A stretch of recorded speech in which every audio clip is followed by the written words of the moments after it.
Today we'll learn the determination of elimination rate constant from urinary excretion data. The first order elimination rate constant can be estimated from urinary data by two methods. One is the rate of excretion method and second is the sigma minus method. Today we will study how to remove the elimination rate constant by using the rate of excretion method. Now we will take dxu by dt. So what is this? This is the rate of urinary excretion is given by the dxu by dt.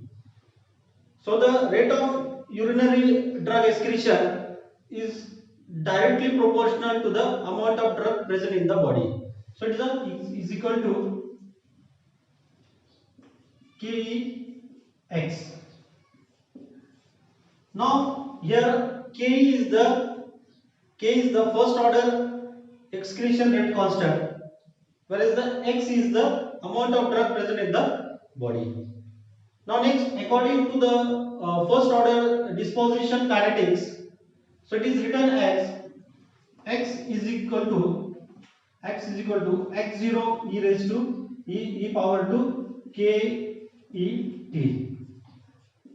So this is according to the equation x is equal to x0 e to power minus k e t.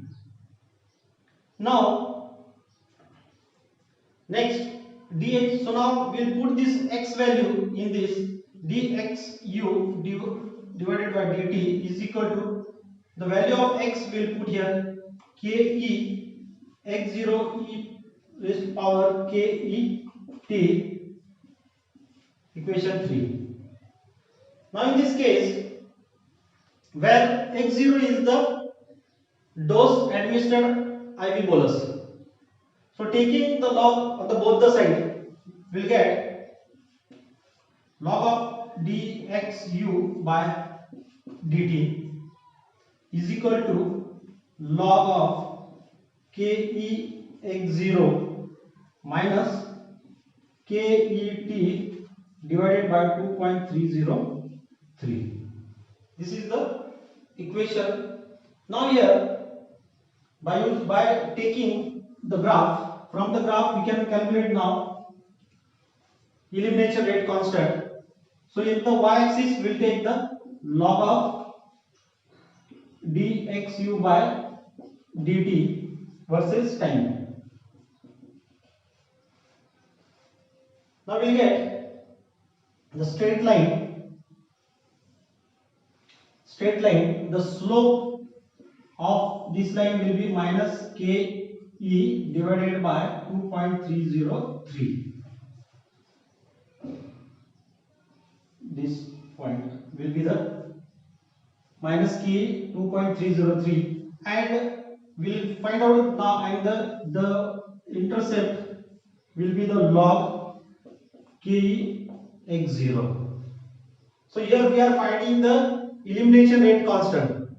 Here the most important point is here to note that if by the slope we are finding the elimination rate constant, whereas this is the k is the first order excretion rate constant. So the first order excretion rate constant we can find out by the intercepting to the line intercept to the y-axis. That point we will consider as a log xe, that is the first order excretion rate constant. So in this way we can find out the minus ke.